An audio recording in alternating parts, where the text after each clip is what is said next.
शुरू हो गया। नमस्कार। सर्वभाषा ट्रस्ट के पटल पर साक्षात वार्ता की श्रृंखला में मैं तरुणा पुंडेर आप सभी का हार्दिक अभिनंदन करती हूँ। केदारनाथ सिंह जी की पंक्तियों से आरंभ करना चाहूंगी।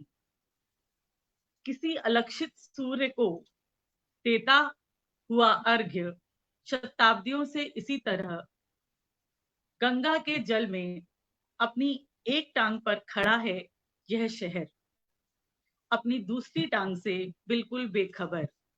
जी हाँ, आप समझ ही गए होंगे मैं काशी पौराणिक नगरी की बात कर रही हूँ, वाराणसी की बात कर रही हूँ, जहां से आज हमारे बीच डॉक्टर रचना शर्मा जी हैं, जो राजकीय महिला महाविद्यालय में संस्कृत की एसोसिएट प्रोफेसर के रूप में कार्यरत हैं।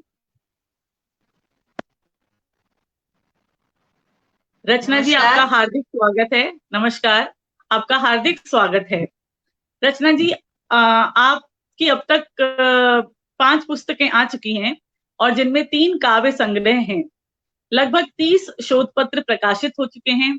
राष्ट्रीय व अंतर्राष्ट्रीय संगोष्ठियों में आप अपने लगातार शोध पत्र प्रस्तुत करती रही हैं और आपको अपनी सारस्वत साधना के लिए कई सम्मान प्राप्त हो चुके हैं, जिनमें तमिलनाडु हिंदी अकादमी द्वारा 2014 में सम्मानित किया गया, फिर साहित्य श्री सम्मान, भारतीय भाषा सम्मान, मातृशक्ति सम्मान 2014-15 में, शब्द साधना सम्मान 2016 में इनाल्वो यूनिवर्सिटी पेरिस फ्रांस में प्राप्त हुआ और उत्तर प्रदेश भाषा संस्थान लखनऊ द्वारा 2018 में शब्द शिल्पी सम्मान भी मिला। आज ऐसी प्रतिभाशाली विभूति हमारे बीच हैं और जो एक सुधी कवित्री भी हैं, यह हमारा सौभाग्य है। हम आपका हार्दिक अभिनंदन करते हैं, पुनः अभिनंदन करते हैं। बहुत बहुत रचना जी, नमस्कार। मैं आप ही की नमस्कार, मैं आप ही की पंक्तियों से, आप ही के शब्दों से आरंभ करना चाहूंगी। मत गूंथो मेरा हीरक मन अपनी कोमल बरजोरी से, नयनों की रेशम डोरी से। तो रचना जी, सबसे पहले हम आपसे ये जानना चाहेंगे कि साहित्य के क्षेत्र में आपकी रुचि कैसे और कब विकसित हुई? अपने बचपन के विषय में, अपनी शिक्षा आदि के विषय में आप कुछ बताना चाहेंगी? साहित्य में बस ये कहना चाहूंगी कि अभिरुचि जैसे कि बहुत बचपन में, जब 7th 8th में था करती थी, तब से एक हमेशा जैसे बिल्कुल कल्पना लोक में जीवन कभी कभी चला करता था और मन में बहुत तरह के विचार और बादलों को देख करके कुछ विचार। और आज आज शेयर कर रही हूँ जीवन में पहली बार कि ऐसा लगता था कि जैसे बादलों से कोई मेरी एक दोस्त निकल करके चली आ रही है और उसका नाम भी मैंने अरे रखा वाह! था। तो अक्सर देखती रहती थी तो पापा मेरे पूछते थे कि क्या देख रही हो तुम, तो मैं कहती थी कि वो बादलों में मेरी सहेली मीनू चली आ रही है, उसे ही देख रही हूँ।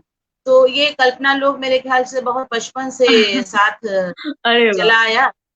और पिताजी मेरे हिंदी के प्रोफेसर रहे हैं रांची जी, यूनिवर्सिटी के एफिलिएटेड कॉलेज में चाईबासा में, जो पहले बिहार में हुआ करता था, अब इस समय झारखंड में है। वहाँ पे एक सेंट्रल यूनिवर्सिटी बन चुकी है, वो एक यूनिवर्सिटी में परिवर्तित हो गया है।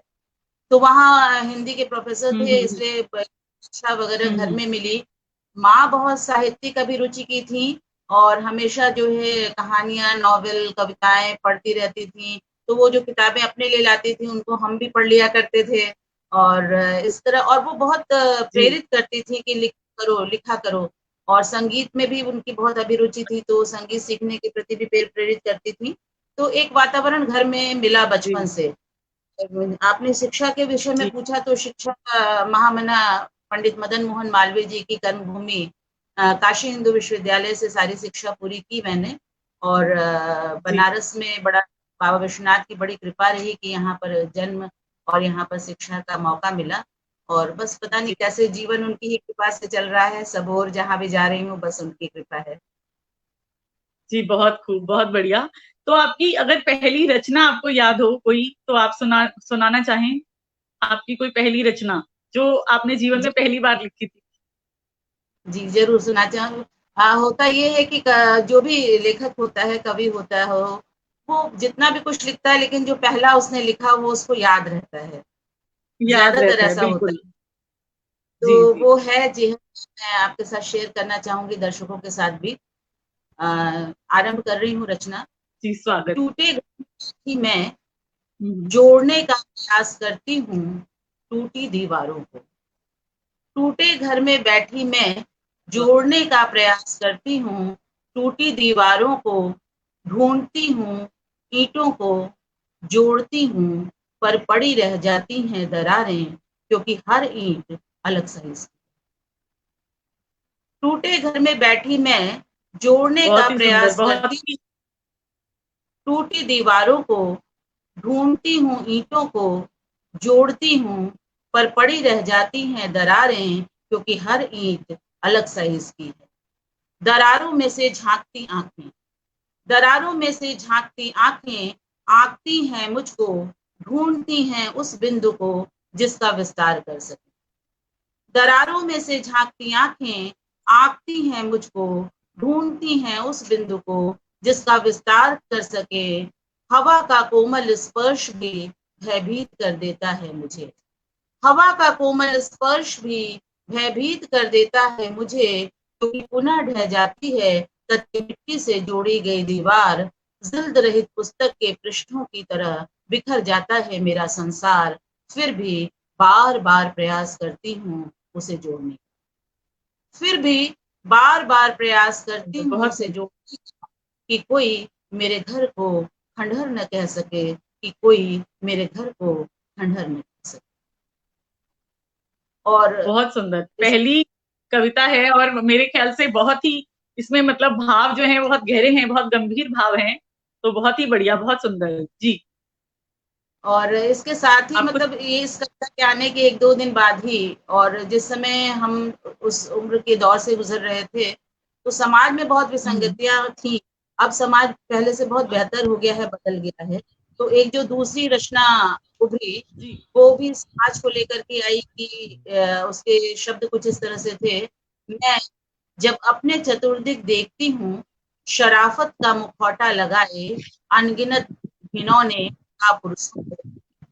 मैं जब अपने चतुर्दिक आपकी देखती हूँ, आवाज थोड़ी कम आ रही है शराफत। रचना जी, थोड़ा माइक। अच्छा अच्छा, ओके। जी। ये दो बेटा। मैं जब अपने चतुर्दिक देखती हूँ, शराफत का मुखौटा लगाए अनगिनत घिनौने कापुरुषों को, तो सोचती हूँ ये मुखौटे किसे लूटते हैं। तो सोचती हूँ ये मुखौटे किसे लूटते हैं, किसे छल रहे हैं, मुझको, आपको या समाज को। तो सोचती हूँ ये मुखौटे किसे छल रहे हैं, मुझको, आपको या समाज को। तो पाती हूँ जवाब स्वयं खुद को, तो पाती हूँ जवाब स्वयं खुद को। तो ये दो रचनाएं आई, और उसके बाद धीरे धीरे ये क्रम और संख्या बढ़ती चली गई। जी, आवाज पहुंच रही है? बहुत खूब। मुझे आवाज थोड़ी कम आ रही है आपकी। आ, मेरे ख्याल से मेरी आवाज आ रही है आपको ठीक से? हाँ, आ रही है आपकी आवाज।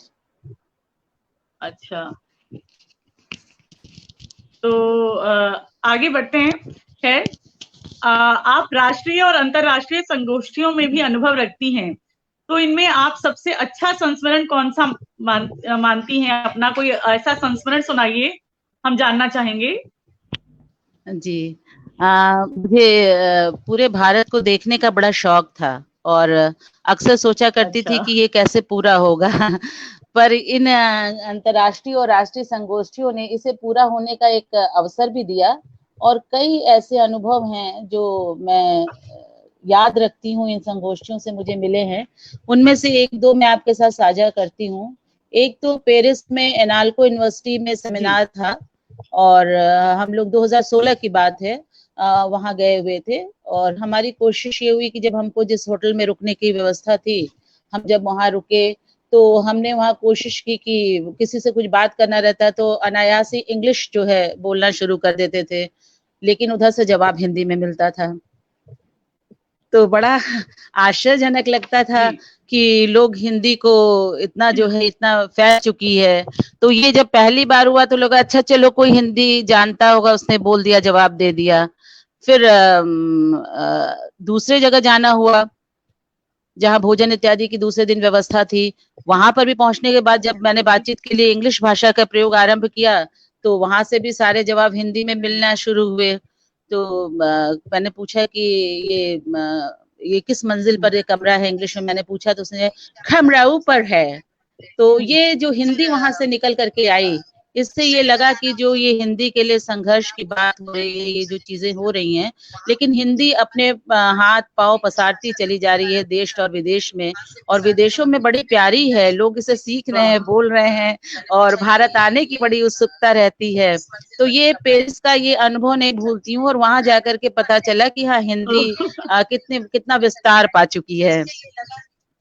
फिर एक अनुभव मैं श्रीनगर का शेयर करना चाहूंगी। कश्मीर अपनी प्यारी भूमि है, और कश्मीर में जब श्रीनगर यूनिवर्सिटी में सेमिनार था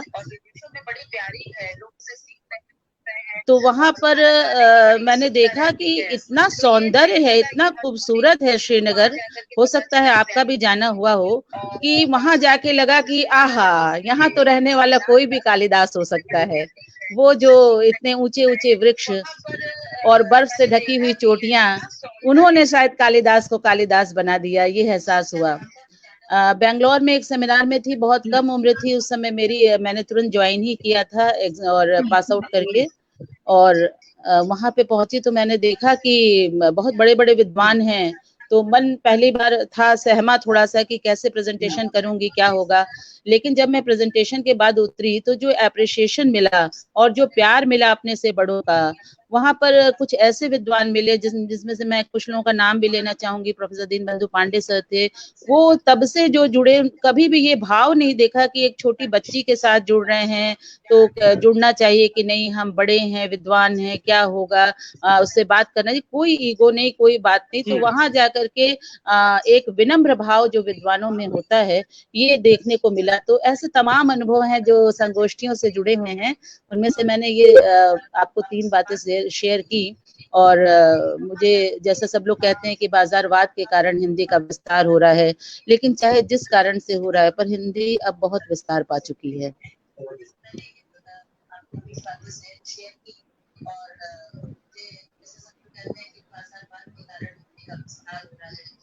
जी,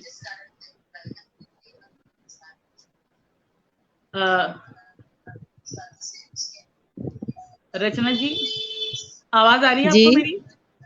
हाँ हाँ, आवाज आ रही है जी जी। तो अब आपने बहुत सुंदर संस्मरण अपने सुनाए। ये बात तो है ही कि हिंदी का जो मान अन्य देशों में जाकर हमें देखने को मिलता है, तो हमें भी बहुत गर्व का अनुभव होता है।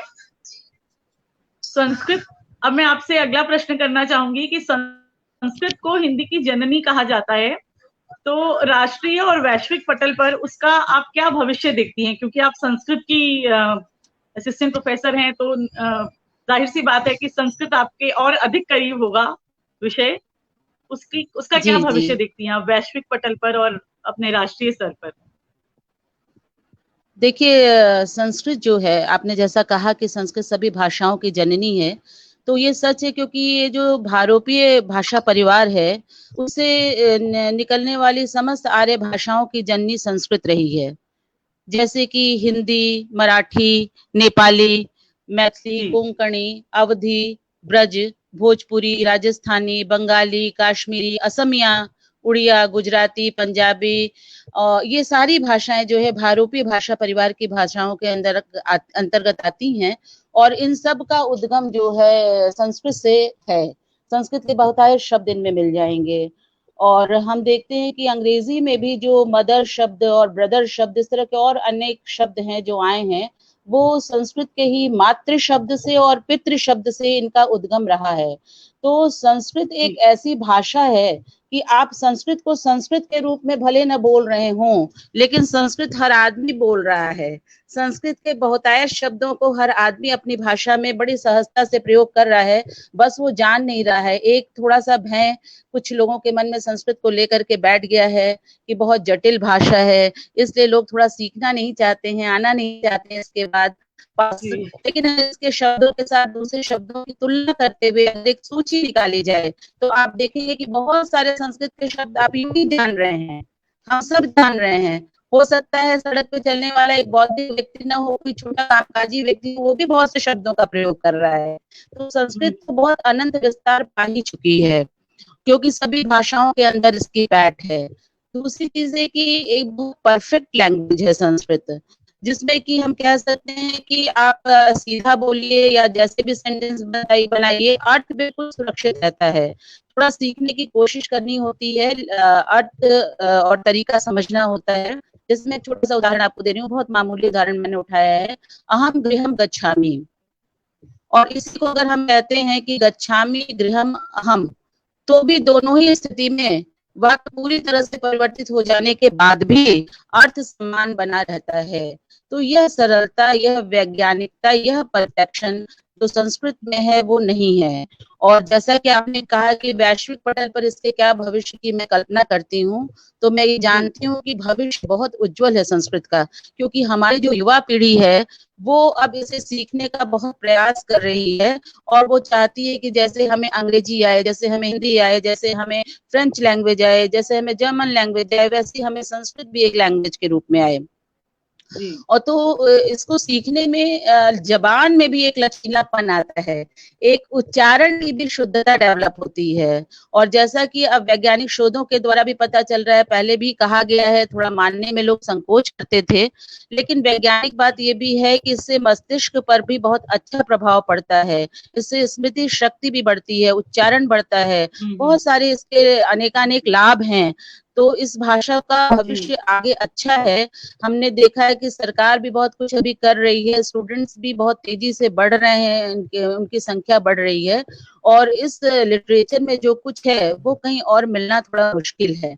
हमारे जो जितने दिव्य ग्रंथ हैं सब इसी में है, जैसे रामायण है, महाभारत है, गीता है। गीता के लिए मैं कहूंगी कि हमारे एपीजे अब्दुल कलाम जी वो भी गीता पढ़ा करते थे।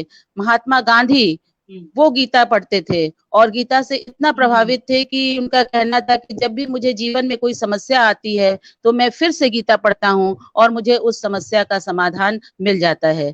तो ऐसे धर्म ग्रंथ या कहिए या ऐसा साहित्य जिस भाषा में है उसका भविष्य हमेशा हमेशा उज्जवल बना रहेगा, क्योंकि जब एक इतना बड़ा वैज्ञानिक संस्कृत को मान्यता दे रहा है तो आप समझ सकते हैं कि भविष्य कितना अच्छा है। 8वीं अनुसूची में भी इसे सम्मिलित किया गया है। उत्तराखंड की द्वितीय राजभाषा के रूप में भी संस्कृत को सम्मान मिला है।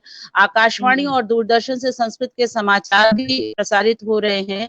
इस समय डीडी न्यूज पर वार्तावली करके एक कार्यक्रम चल रहा है जो बड़ा ही रोचक है और उसके दर्शक भी बहुत ज्यादा हैं।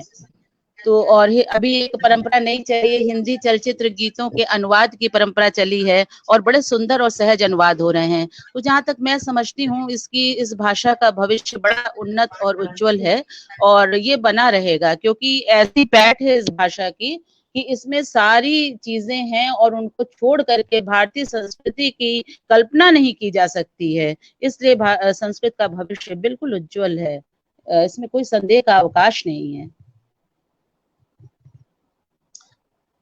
जी, आवाज ठीक जा रही है? हाँ जी, संस्कृत की आपने काफी महिमा और महत्ता बताई, बहुत ही अच्छा लगा। मुझे लग रहा है कि जो श्रोतागण सुन रहे हैं, काफी लोगों के यहाँ पे कमेंट्स भी आ रहे हैं। विजय भारद्वाज जी जुड़े हुए हैं, इंदुमती मिश्रा जी जुड़ी हुई हैं और काफी लोगों के कमेंट आ रहे हैं। सबको पता भी लग रहा होगा यहाँ काफी लोगों को कि संस्कृत भाषा जो है वो कितनी सशक्त भाषा है। खैर जानते ही हैं लोग वो तो। और दूसरा ये कि आत्मिक बल मिलता है ऐसे ग्रंथों से, जो संस्कृत के ग्रंथ हैं, हमारे प्राचीन ग्रंथ है, पौराणिक ग्रंथ हैं, बहुत आत्मिक बल मिलता है। आपने बिल्कुल ठीक कहा। अब मैं अगले प्रश्न पर चलती हूँ कि एक नारी होने के नाते आपको जीवन में पारिवारिक, सामाजिक या व्यवहारिक स्तर पर किस प्रकार की चुनौतियों का सामना करना पड़ा है? क्योंकि आपकी एक पंक्ति यहाँ उद्धृत करना चाहूंगी, बंद हैं खिड़कियां सदियों से हमारे लिए, फिर भी हम अपने हौसलों से जिंदा हैं। तो बहुत खूब लिखा है आपने। तो आपके विचार जानना चाहूंगी मैं इस पर कि कभी आपको जीवन में ऐसी चुनौतियों का सामना करना पड़ा? जी, आपने बहुत चुन करके पंक्ति उठाई है मेरी, क्योंकि बहुत बहुत समय बीत गया है, प्रगति के अनेक सोपान हमने चढ़ लिए हैं, लेकिन फिर भी स्त्री को बहुत सारी परेशानियों का सामना करना पड़ रहा है। मैं अपने जीवन की अगर बात करूं तो पारिवारिक तौर पे तो मुझे इस तरह की किसी समस्याओं का सामना नहीं करना पड़ा, क्योंकि पिता शिक्षक थे, माता भी कहीं ना कहीं शिक्षिका थी, उस जगत से जुड़ी हुई थी, तो उन्होंने मुझे कभी किसी चीज से रोका नहीं और ना मेरे ऊपर कभी कुछ थोपा कि तुम्हें ये करना है, ये उचित है, इसको करो। मैंने स्वयं ही अपने को जो अच्छा लगा वो किया, और जो मैंने किया उसमें वो मेरे साथ खड़े रहे, मेरे चाहे भाई हो चाहे परिवार के अन्य सदस्य, सब मेरे साथ बराबरी से खड़े रहे और आज भी खड़े रहते हैं। वहां तो नहीं, पर आप भी चूंकि शिक्षिका हैं और बाहर काम कर रही हैं, तो इस बात को जानती हैं कि जो हमारे वर्किंग प्लेस है, जहाँ हम काम करते हैं, जो हमारा वर्क प्लेस है, वहां पे बहुत सारी समस्याओं का हमें सामना करना पड़ता है। और वो सामना सबसे बड़ी बात वहां पर है कि वो अभी भी ये स्वीकार करने के लिए नहीं तैयार हैं कि 4 पुरुष अगर किसी काम को करने में असफल है और एक महिला उस काम को सफलता पूर्वक करके निकल जाती है, तो वो उनको स्वीकार नहीं है। तो अभी इस तरह की चीजों को लेकर वर्क प्लेस पर और अन्य बाहर जगहों पर देखने में मिलता ही है, और बहुत सी चुनौतियों का सामना भी करना पड़ा है, जहाँ अपने आप को प्रूफ करने के लिए लोगों के विरोध को सहना पड़ा, और विरोध ही नहीं, जबरदस्त विरोध को सहना पड़ा। और उस विरोध के बाद भी ईश्वर की कृपा थी, माँ सरस्वती और बाबा विश्वनाथ की अनुकंपा थी कि उस चुनौती को मैंने सफलतापूर्वक निभाया। और मैं मानती हूँ कि हर स्त्री, सुखी से सुखी स्त्री को भी इन सारी चुनौतियों का सामना करना पड़ रहा है। बिना किए वो हो ही नहीं सकता है समाज में निर्वाह, ऐसा कुछ लग रहा है। परंतु सबसे बड़ी बात है कि ईश्वर की जो कृपा है स्त्री समाज के ऊपर, वह कृपा ऐसी है कि उसे बहुमुखी प्रतिभा का धनी बनाया है ईश्वर ने, और वो सारी समस्याओं से बड़ी कुशलता से बाहर निकलती है, और सामंजस्य स्थापित करते हुए, केवल विद्रोह और लड़ाई करते हुए नहीं, बल्कि अपने गुणों से अपने वर्चस्व को वो दिखाती है, स्थापित करती है। और आज समाज के हर पद पर है लड़कियां, बस चुनौतियों का सामना करते हुए आगे बढ़ रही हैं। उन सब के लिए कहूंगी कि सच में बहुत किया है, सबने बहुत किया है, सभी साधुवाद की पात्र हैं। जी बिल्कुल, बहुत ही अद्भुत आपने बातें बताई।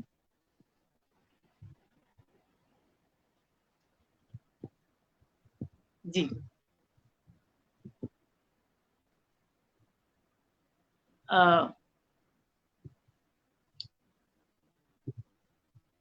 रचना जी, पुरातन संस्कृति और अधुनातन दृष्टि द्वारा आप आज के युवा वर्ग को क्या संदेश देना चाहेंगी? जैसा कि आप देख रही हैं आज का युवा वर्ग जो है, जहां तक मतलब मैं अनुभव करती हूँ कि संगीत शोर हो गया है, ख्वाब होड़ हो गए हैं, जिंदगी ना खत्म होने वाली दौड़ हो गई है। तो युवा वर्ग भौतिक सुख सुविधाओं के पीछे भाग रहा है और आत्मिक शांति से दूर होता जा रहा है। तो आप इस पर अपने कुछ विचार प्रकट करेंगी तो अच्छा लगेगा, हम साझा करेंगी।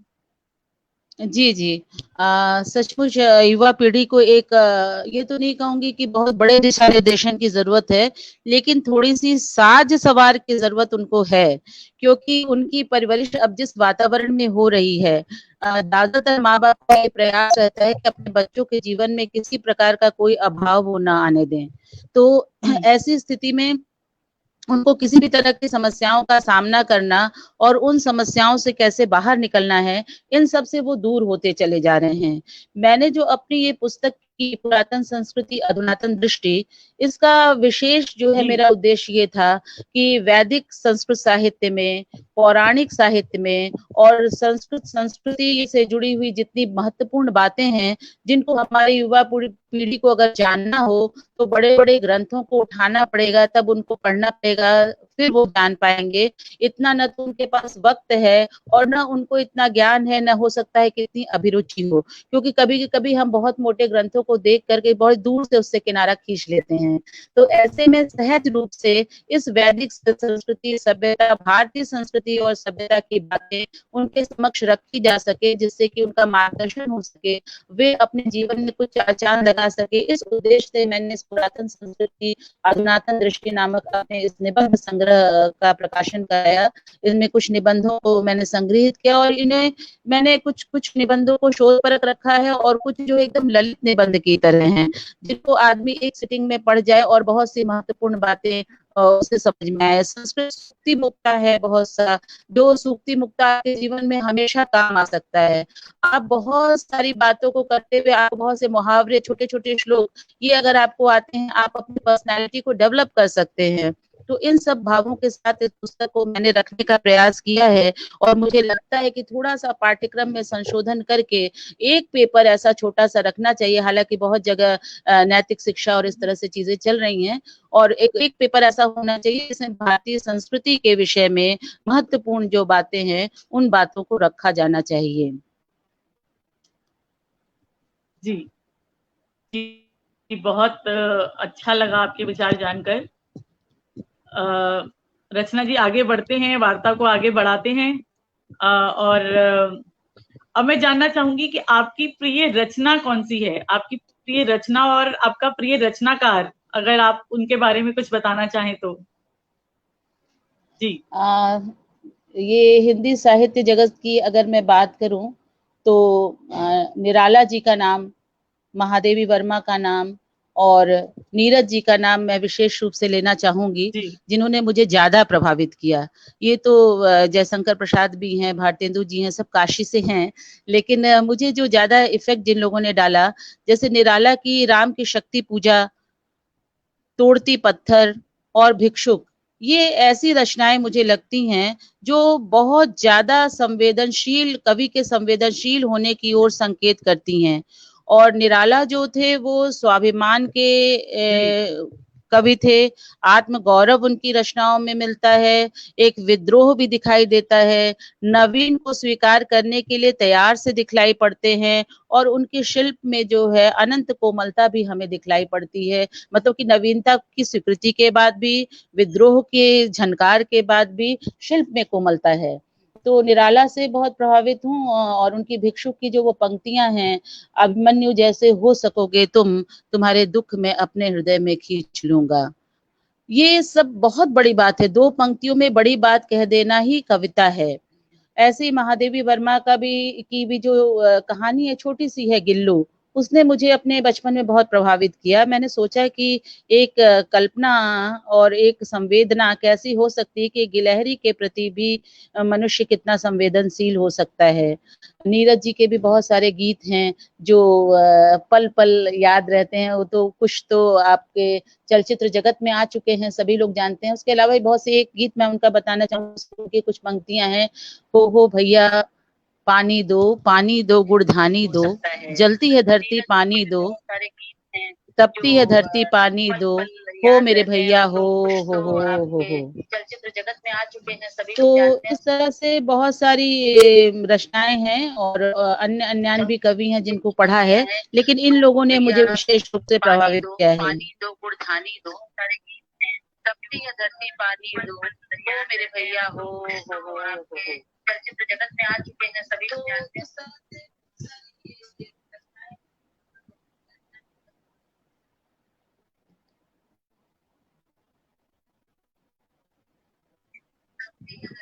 जी, रचना जी, वार्ता को आगे बढ़ाते हैं। जी जी जी। जैसा कि मैंने आपके परिचय में पढ़ा और जाना कि अनेक साहित्यिक पत्रिकाओं में, जैसे कादम्बिनी, गर्भनाल, हिंदुस्तान आदि में आपकी कविताएं प्रकाशित होती रही हैं। दूरदर्शन व आकाशवाणी में भी प्रसारित होती रही हैं। तो जिन्हें संवेदना की स्याही से आपने लिखने का प्रयास किया है, और आपकी कविताओं पर एक प्रदर्शनी भी BHU में शब्द चित्र के नाम से लगाई गई थी। तो मैं जी जानना जी चाहूंगी जी। कि कविता आपके लिए क्या है? स्वांतः सुखाए मानती हैं आप उसे, या समाज का आईना, समाज का दर्पण मानती हैं? जी।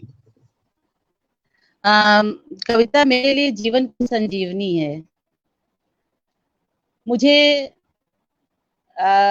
जब कह सकती हूँ कि थोड़ा सफोकेशन होने लगता है, तो मुझे जो जीवन मिलता है वो कविताओं से मिलता है। तो कविता मेरे जीवन में सब कुछ है। मेरी विश्रांति कविता में है, और मैं कहना चाहूंगी कि ये जो लेखन से अगर न जुड़ी होती तो शायद कुछ चीजें कहीं कट के रह गई होती या कम रह गई होती। तो कविता का मेरे जीवन में ये विशेष महत्व है कि संवेदना के धरातल पर ये कविताएं मुझे संभालने का काम करती हैं, और इनको लिख करके मैं समाज के लिए भी जो कुछ अपने स्तर से एक शिक्षिका के रूप में, एक लेखिका के रूप में कर सकती हूँ, वो करने का अवसर मुझे कविताएं प्रदान करती हैं। तो मैं इन कविताओं को और इनके लेखन को, इनकी रचनाओं को मैं एक संजीवनी के तौर पर अपने जीवन में देखती हूँ। शायद ये न होती तो मैं न होती, इतना कह सकती हूँ।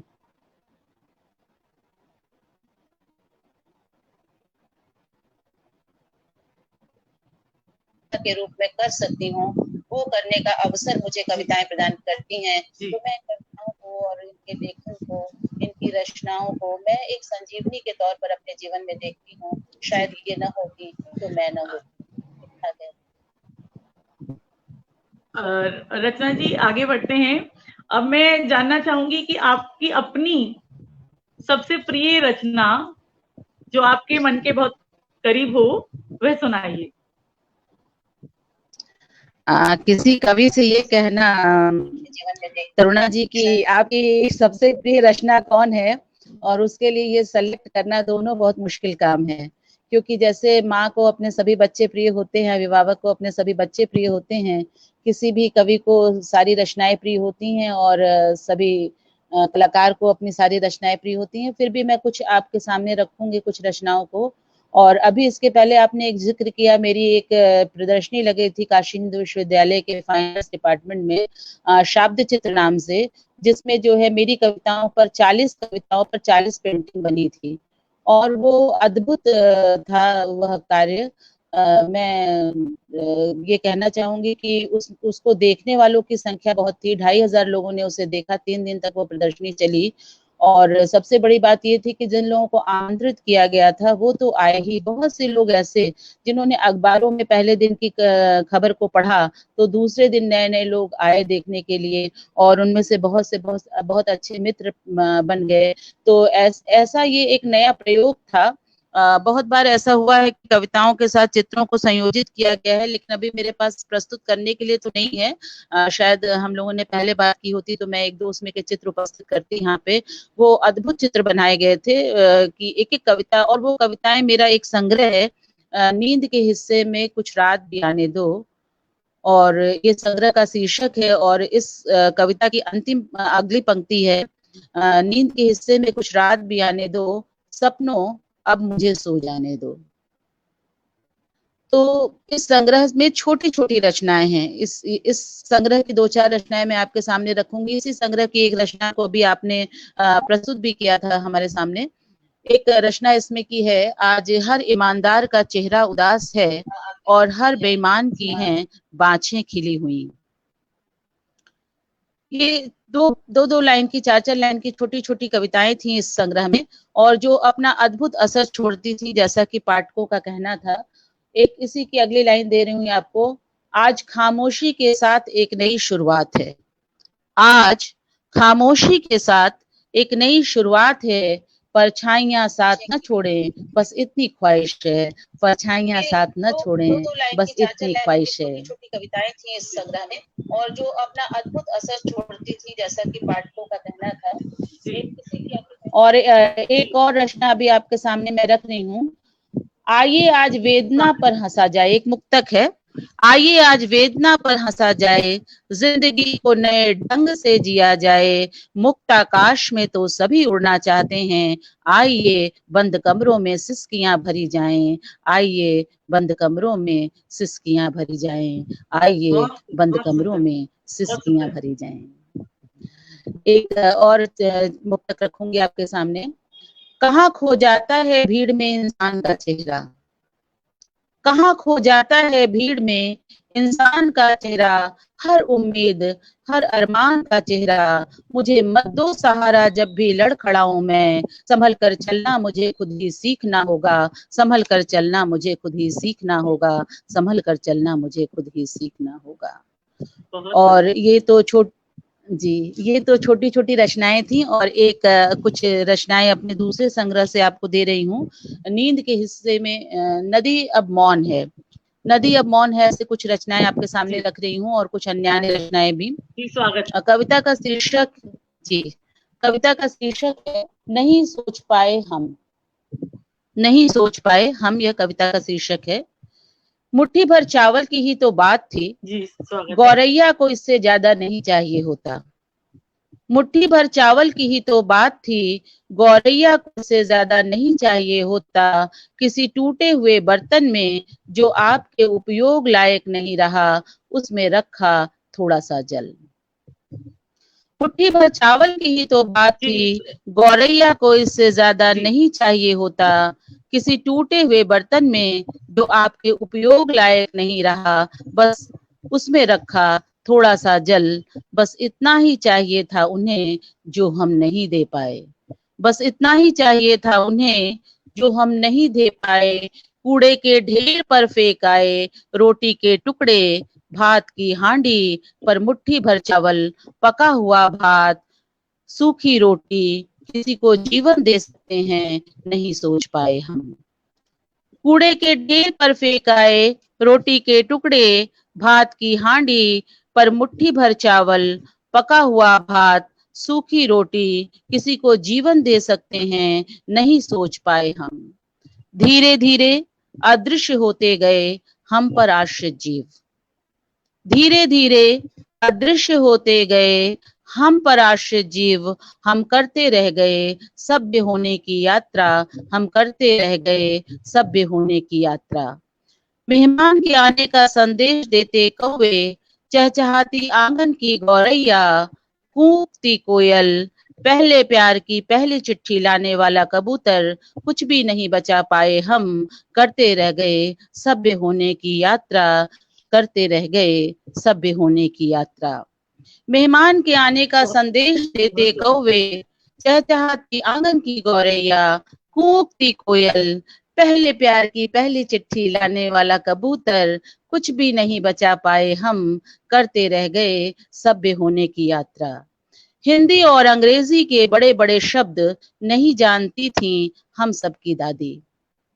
हिंदी और अंग्रेजी के बड़े बड़े शब्द नहीं जानती थी हम सब की दादी, पर समझती थी चिड़ियों की भाषा, सुन लेती थी अपने आसपास के पर्यावरण की आवाज।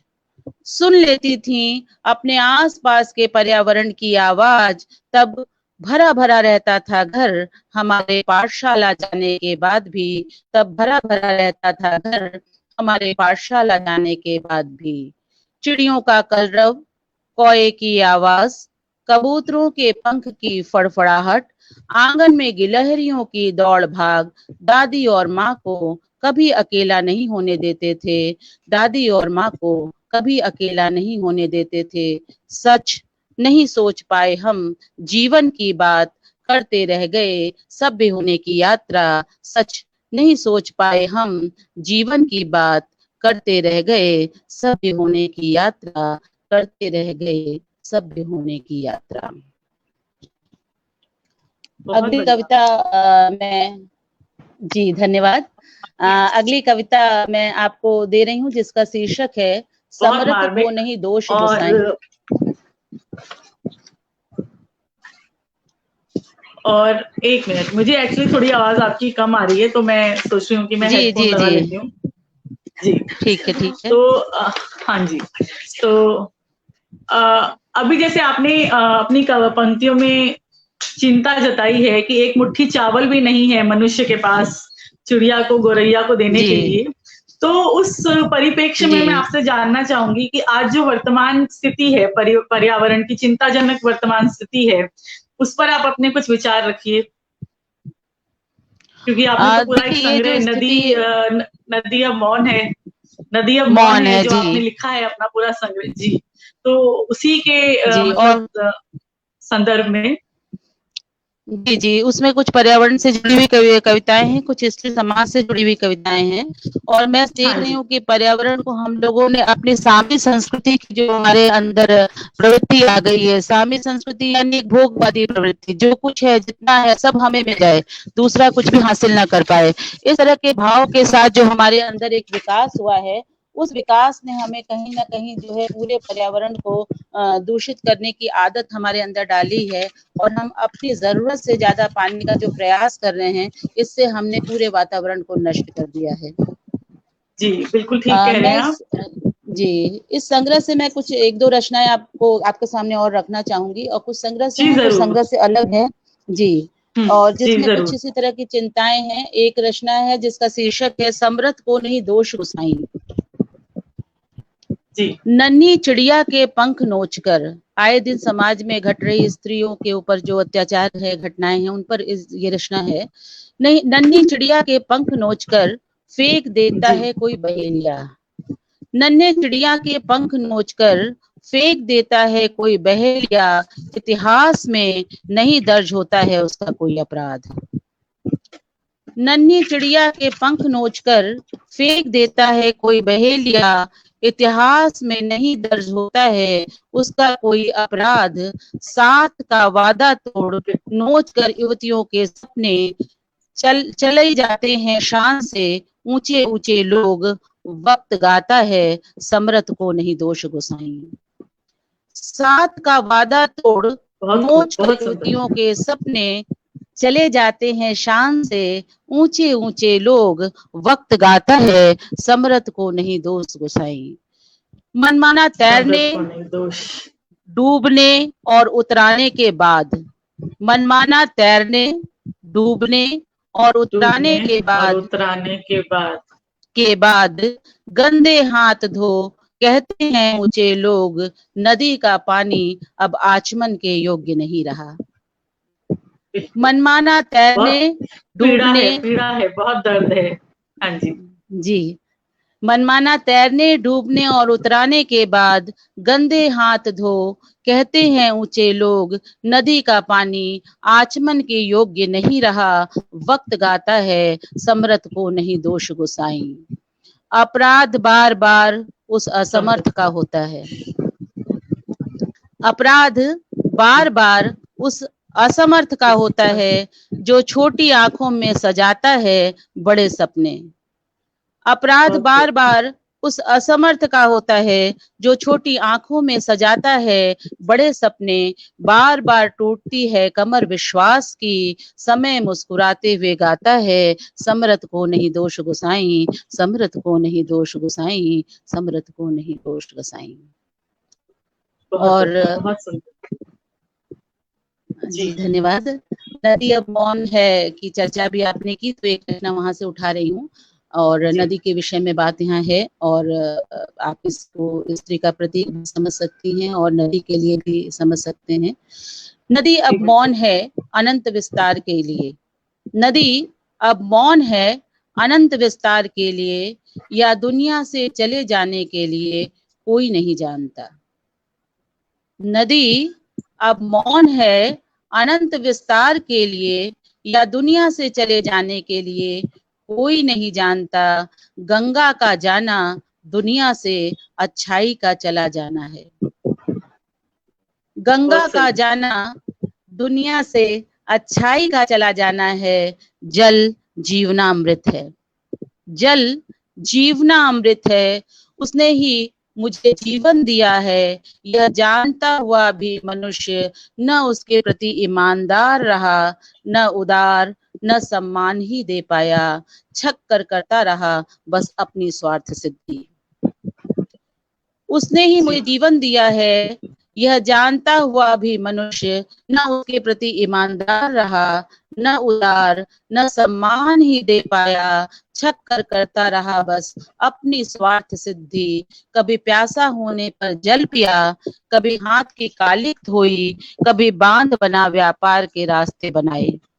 कभी प्यासा होने पर जल पिया, कभी हाथ की कालिक धोई, कभी बांध बना व्यापार के रास्ते बनाए। दायित्व निर्वाह का प्रश्न उठने पर लांछित किया, जिसने पार उतारा नहीं की कभी उस नदी की चिंता। जिसने पार उतारा नहीं की कभी उस नदी की चिंता। मनुष्य बस नाव से चीरता रहा नदी की आत्मा, मनुष्य बस नाव से चीरता रहा नदी की आत्मा। जी बहुत सुंदर, और बहुत सुंदर। अगर समय हो, अनुमति हो तो कुछ एक आध रचनाएं प्रेम पर सामाजिक चिंतन के जी उपरांत बिल्कुल रखना चाहूंगी अगर जी जी हाँ जी, स्वागत है। शीर्षक है, रचना जी स्वागत है। शीर्षक है क्योंकि प्रेम के बिना जीवन में कहीं कुछ नहीं है, और प्रेम ही सुख शांति और सौहार्द को रख सकता है। इसलिए प्रेम बहुत आवश्यक है, हर कोई प्रेम करना सीखे। और आज के माहौल में तो इस प्रेम की बहुत ज्यादा आवश्यकता है। जी, आज के माहौल में तो बहुत आवश्यकता है। हम लोगों को एक दूसरे के प्रति जो है हम दूर रहकर भी एक दूसरे के प्रति अपने प्रेम को अभिव्यक्त करें, उनसे बात करें। ये आज की समय की बहुत बड़ी आवश्यकता है। स्वागत है रचना जी। जी जी, क्योंकि मिलना ही प्रेम नहीं है, प्रेम तो एक भाव है और वो होना चाहिए। बिल्कुल बिल्कुल। रचना रख रही हूँ आपके सामने। सब चले जाएं तो भी तुम खड़े रहना, सब चले जाएं तो भी तुम खड़े रहना। मुझे हवा को बांधना है अपने आंचल में, बेर चुन चुन कर खाने हैं मीठे। सब चले जाएं तो भी तुम खड़े रहना, मुझे हवा को बांधना है अपने आंचल में, बेर चुन चुन कर खाने हैं मीठे। प्रेम पथ पर चलना है साथ साथ, रेत में बनाना है घरौंदा, चलना है हाथों में हाथ डाल शाम के धुंधलके में। प्रेम पथ पर चलना है साथ साथ, रेत में बनाना है घरौंदा, चलना है हाथों में हाथ डाल शाम के धुंधलके में। सच है गिलहरी सी फुदकन प्रेम ही दे सकता है, सच है गिलहरी सी फुदकन प्रेम ही दे सकता है, सच है गिलहरी सी फुदकन प्रेम ही दे सकता है। बहुत सुंदर अभिव्यक्ति, गिलहरी सी फुदकन प्रेम के लिए बहुत ही सुंदर जी। प्रेम अगर जीवन में नहीं है तो आप में कोई किसी चीज का संचार नहीं हो सकता है। एक दूसरी रचना प्रेम से जुड़ी हुई रख रही हूँ। जब तुमने कहा था साथ रहेंगे, जब तुमने कहा था साथ रहेंगे, कविता लिखने लगी थी मैं। जब तुमने कहा था साथ रहेंगे, कविता लिखने लगी थी मैं। आसमान में हमेशा दो तारे मुझे साथ चलते दिखाई देने लगे थे। जी। आसमान में हमेशा दो तारे मुझे साथ चलते दिखाई देने लगे थे। हर सुबह ओस की दो बूंद मैं अपनी बंद पलकों पर लगा, घंटों उसकी शीतलता में तुम्हारा होना महसूस करने लगी थी। हर सुबह ओस की दो बूंद अपनी पलकों पर लगा, घंटों उसकी शीतलता में तुम्हारा होना महसूस करने लगी थी। कौन जानता है रजनीगंधा के स्वप्न अंतहीन अंधेरा लेकर आते हैं। कौन जानता है रजनीगंधा के स्वप्न अंतहीन अंधेरा लेकर आते हैं। तुम चले गए हो, कविताएं अब मेरे पास आकर नहीं बैठती हैं, पर मैं आज भी रखती हूँ तकिए के नीचे सिंदूर की डिब्बी, पर मैं आज भी रखती हूँ तकिए के नीचे सिंदूर की डिब्बी, पर मैं आज भी रखती हूँ तकिए के नीचे सिंदूर की डिब्बी। बहुत सुंदर, बहुत ही सुंदर। बहुत ठीक कहा आपने कि कविता जो है वो प्रेम से ही ये तो या तो वियोग से उपजती है या प्रेम से उपजती है। तो कविता जो है उसका उद्गम भी आपने बता दिया इस माध्यम से, अपनी कविता के माध्यम से। बहुत सुंदर। अब हम इस वार्ता के अंतिम पड़ाव पर चलते हैं, मेरे ख्याल से समय होने लगा है। तो जाते जाते मैं आपसे जानना चाहूंगी कि कोरोना काल में आप हमारे श्रोताओं को कुछ संदेश देना चाहेंगी तो वह दीजिए। कोरोना काल में इस आत्मिक अवसाद को जो हमारे भीतर पनप रहा है लोगों के भीतर, उसको उससे कैसे जूझा जाए, उससे कैसे लड़ा जाए और अपने स्वास्थ्य का कैसे ध्यान रखा जाए।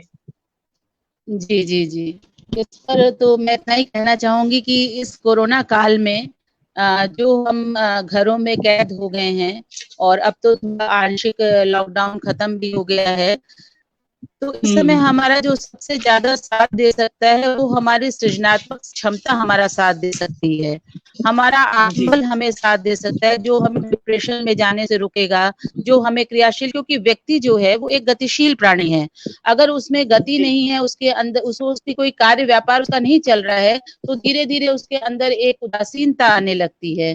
तो इस उदासीनता से बचने के लिए ये समय है कि हम अपने आप को डाइवर्ट करें। हो सकता है कि आपके बचपन में बहुत से शौक आपके रहे हो जिनको आप पूरा नहीं कर पाए हैं, बहुत सी सोच आपकी रही हो, बहुत से काम घरेलू रह गए हों, उन सबको आप इस समय में करें और उससे अपने आप को व्यस्त रखें। आप देखेंगे हो सकता है कि आपके किसी पुराने गुण का फिर से झाड़ फूक के निखार हो जाए। और इसमें सबसे ज्यादा जो हमें सहयोग दे रही है जो चीज, वो भारतीय संस्कृति और सभ्यता हमें सहयोग दे रही है कि अगर हम जो है योग का पालन करें, अगर हम संतुलित आहार लें, तो वो हमारे इम्यून सिस्टम को डेवलप करेगा, क्योंकि आज नहीं तो कल हमें बाहर निकलना है और हो सकता है कि ये संक्रमण अभी थोड़ा लंबे समय तक चले। तो इस स्थिति में ये सारी जो हमारी नियमित दिनचर्या होगी, हमारा जो खान पान होगा, हमारे जो इम्यून सिस्टम का जितना ज्यादा जो है मजबूती हम ले आएंगे, वो हमें मदद करेगा। तो मैं यही कहूंगी कि इस लॉकडाउन के टाइम में, इस कोरोना काल में खुद को पहचानना चाहिए और खुद से थोड़ी बातें करनी चाहिए। जी बिल्कुल ठीक कहा आपने, बहुत ही सृजनात्मकता और रचनात्मकता का अगर हम इस समय मान लें इसको, तो हमारे लिए बहुत आसानी हो जाएगी और अपने पुराने शौक जो हैं उन्हें जीवित करें और अपने साथ घर परिवार के लोगों के साथ समय बिताएं। तो बहुत ही सकारात्मक आपने बातें आज हमसे साझा की। और चलते चलते अगर अभी हमारे पास 5-10 मिनट और हैं, अगर आप चाहें तो कुछ अपनी और कविताएं शेयर कर सकती हैं, पढ़ सकती हैं। जी, वैसे एक रचना रख रही हूँ, पर मुझे लगता है कि मुझे कुछ कोरोना पर रचनाएं थी वो रखनी चाहिए थी आपके सामने। जी जरूर, नहीं जरूर स्वागत है रचना जी। आप कोरोना पर अगर आपने अभी कुछ लिखा है कोरोना काल में, तो बिल्कुल स्वागत है, बिल्कुल सुनाइए जी। अभिनंदन। अच्छा ठीक है, एक रचना रखती हूँ, उसके बाद देखती हूँ अगर वो उपलब्ध होती है तो मैं आपको सुनाती हूँ।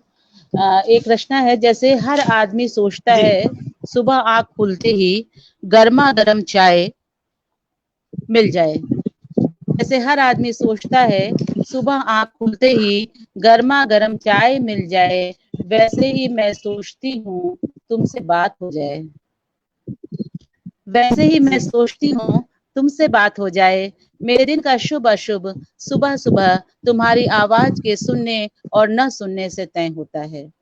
मेरे दिन का शुभ और अशुभ सुबह सुबह तुम्हारी आवाज के सुनने और न सुनने से तय होता है।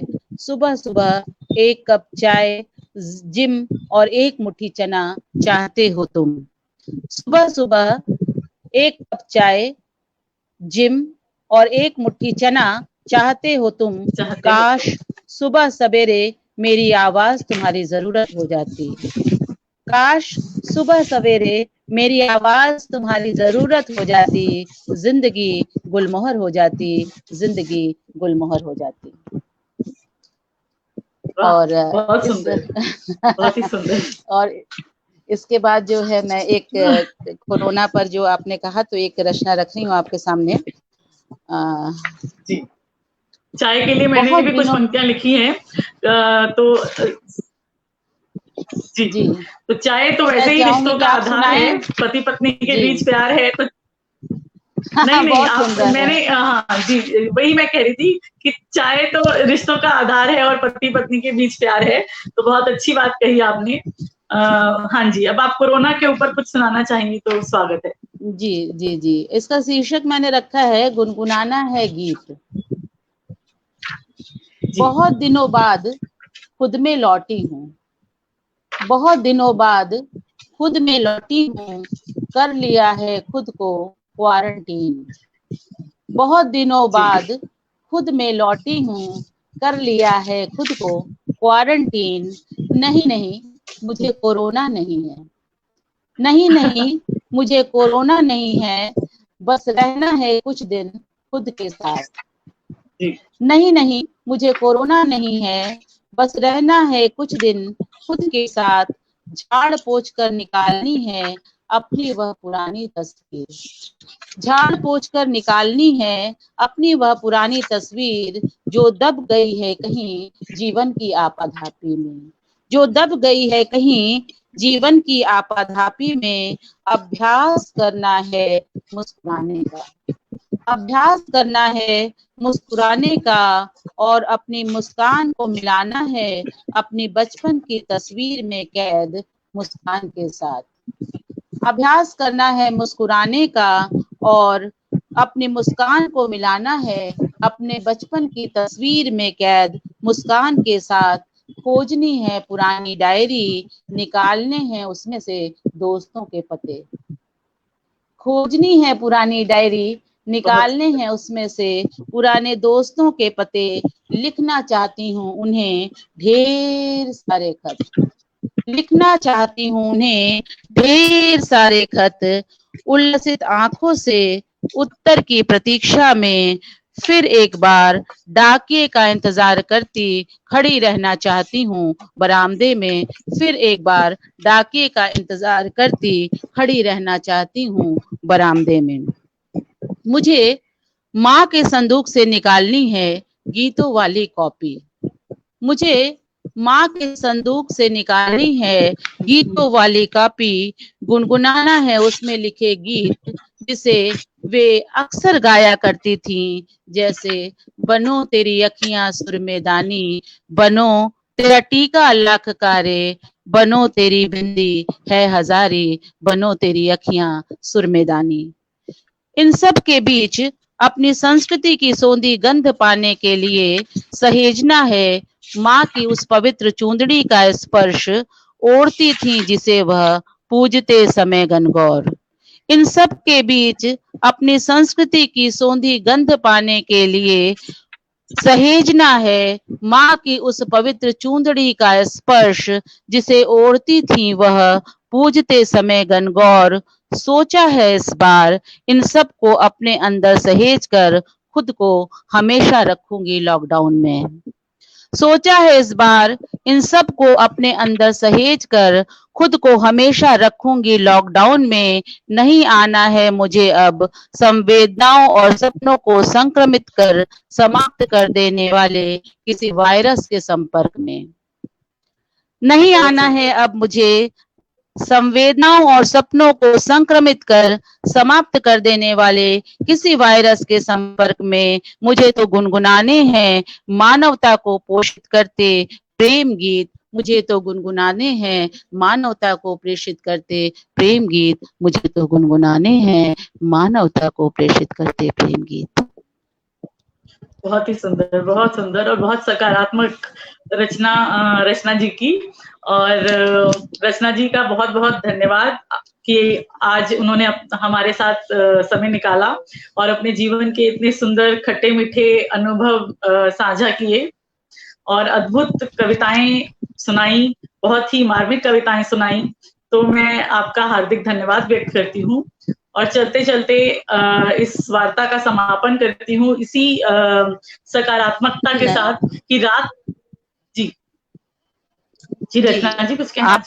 आप बोले, उसके बाद मैं 2 मिनट का समय आपसे चाहूंगी, आप अपनी बात पूरी कर लें। जी तो मैं यही सकारात्मकता के साथ ही इस वार्ता का अंत करना चाहूंगी कि रात है काली यह भी गुजरेगी, रात है काली यह भी गुजरेगी, आशा की भोर फिर से मुस्कुराएगी, सूरज उगाएगी, सूरज उगाएगी। जी रचना, बहुत सुंदर, बहुत खूब। जरूर सूरज उगेगा, विश्वास का सूरज हमेशा उगता है। और मैं सबसे पहले अब धन्यवाद ज्ञापित करना चाहूंगी सर्व भाषा ट्रस्ट के संचालक और हिंदी और भोजपुरी दोनों क्षेत्र में अपना प्रतिष्ठित स्थान प्राप्त करने वाले पूर्वांचल रत्न से सम्मानित, हिंदुस्तानी भाषा अकादमी के पुरस्कार से सम्मानित, भिखारी ठाकुर जैसे सम्मानित पुरस्कार से सम्मानित। और ये तो 2-4 नाम है जो मैं ले रही हूँ, एक लंबी फेहरिस्त मैंने देखी है। उन सारे सम्मानों से सम्मानित और एक शिक्षक की भूमिका का निर्वाह कर रहे श्री केशव मोहन पांडे जी का मैं आत्मिक धन्यवाद ज्ञापित करती हूँ कि उन्होंने मुझे एक ये अवसर दिया कि मैं अपनी बातों को आप सबके सामने रख पा रही हूँ। और इस कोरोना काल में ये एक जो मैत्री संबंध बना, यह भी बहुत महत्वपूर्ण बन के आया है। और आप जो इतने दिन देर से मेरे साथ हैं, जी जी जी, आप जो इतनी देर से मेरे साथ हैं, जिसने अपनी पहली मोहक मुस्कान से मेरे मन को बिल्कुल जीत लिया, मैं आपका तरुणा जी बहुत धन्यवाद करती हूँ कि बहुत सहज ढंग से हम लोगों ने ये बातचीत की। और आप भी कोई मामूली व्यक्ति नहीं है, एक व्यक्तित्व है जो 25 वर्षों से हिंदी जगत की सेवा कर रही हैं, हिंदुस्तानी अकादमी पुरस्कार से और राजीव गांधी युवा कवि पुरस्कार से आप सम्मानित हैं। अनेक संग्रहों का आपने जो है संपादन किया है, सम्मिलित है उसमें, और भी कुछ नाम है, बहुत। और मैंने देखा पुरस्कारों की लिस्ट आपकी भी कुछ कम नहीं है। तो मेरा ये सौभाग्य है कि 2 ऐसे हिंदी जगत में लंबे समय से काम करने वाले वरिष्ठ लोगों के बीच में और ज्ञानवान लोगों के बीच में अपनी बात रखने का मौका मिला। और ऐसे लोगों ने मुझे पहचान करके मुझे अवसर दिया, इसके लिए मैं आप दोनों का और साथ में सर्वभाषा ट्रस्ट नई दिल्ली का बहुत बहुत धन्यवाद ज्ञापित करती हूँ। बहुत ये संबंध, ये प्रेम, ये मैत्री आगे चले, इसकी कामना करती हूँ।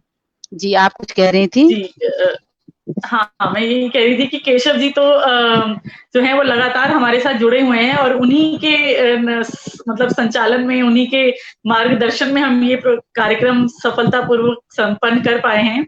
और वो हमेशा उनकी आदत है कि वो पर्दे के पीछे रहकर ही अपनी भूमिका अदा करते हैं, जो कि बहुत कम लोग ऐसे होते हैं। और साथ ही साथ हमारे सर्वभाषा ट्रस्ट के अध्यक्ष श्री अशोक लव जी का भी मैं धन्यवाद करती हूँ कि जिनके मार्गदर्शन से और जिनके प्रेरणा से हम लोग आज सर्वभाषा ट्रस्ट को इस मुकाम तक लेकर आ पाए हैं।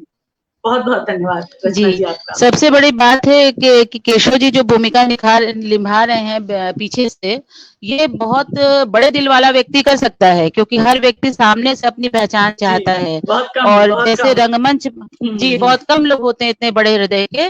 और दूसरी बात ये कि आपने रंगमंच में जब अभिनय होता है तो पीछे एक प्रॉम्प्टर रहता है और एक व्यक्ति होता है प्रॉपर्टी मैनेजर, जिसको जीवन में अच्छे अच्छे नाटकों की लोग बड़ी प्रशंसा करते हैं, लेकिन प्रॉपर्टी मैनेजर की प्रशंसा आज तक आपने कभी नहीं सुनी होगी।